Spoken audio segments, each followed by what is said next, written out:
भोपाल में बुधवार को आयोजित एक गरिमामय समारोह में ग्वालियर के वरिष्ठ भाजपा नेता महेंद्र सिंह यादव ने अपेक्स बैंक के अध्यक्ष के रूप में विधिवत पदभार ग्रहण कर लिया है।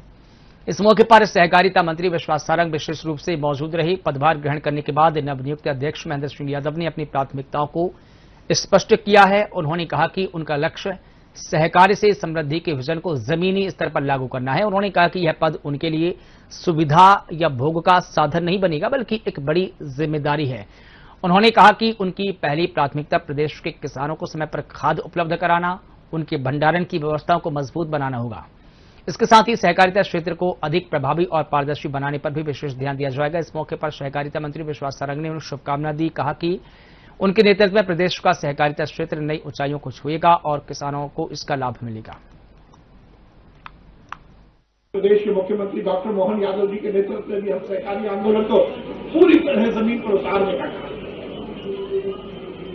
सहकारिता के माध्यम से गांव की इकोनॉमी, शहर की इकोनॉमी, नए रोजगार के अवसर हम सृजित करने का काम कर रहे हैं। किसान को उसकी खेती फायदे के धंधे में तब्दील हो सके, उसकी खेती की आमदनी दोगुनी हो सके, उसको समय से बीज, समय से फर्टिलाइजर, समय से ऋण मिल सके। और वो ऋण भी जैसा महेंद्र भाई ने बताया, पहले तो 15-15, 17-17%, 13-13% पर था।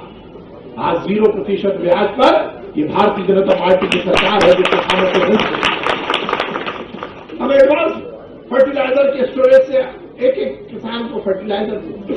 अभी हम सहकारी आंदोलन को हमने मजबूत बनाया और बीज संघ को हम देश का सबसे बड़ा फेडरेशन बनाना चाहते हैं। और जिस प्रकार से इसको और किसको फर्टिलाइजर में देश को लीड करती है, भगवान चाहेगा महेंद्र भाई, भटोल साहब और नारायण भैया को बताना चाहता हूं, मुझे प्राथमिकता उसकी किसानों के उद्धार के लिए, किसानों के विकास के लिए, किसानों के उन्नति के लिए हमेशा भारतीय जनता पार्टी ने काम किया। आज मध्य प्रदेश की मुख्यमंत्री आदरणीय डॉक्टर मोहन यादव जी, भारतीय जनता पार्टी के प्रदेश अध्यक्ष आदरणीय हेमंत खंडेलवाल जी, प्रदेश नेतृत्व और केंद्रीय नेतृत्व ने मुझे जो जिम्मेवारी दी है, उस जिम्मेवारी के तहत किसानों की ये संस्था है।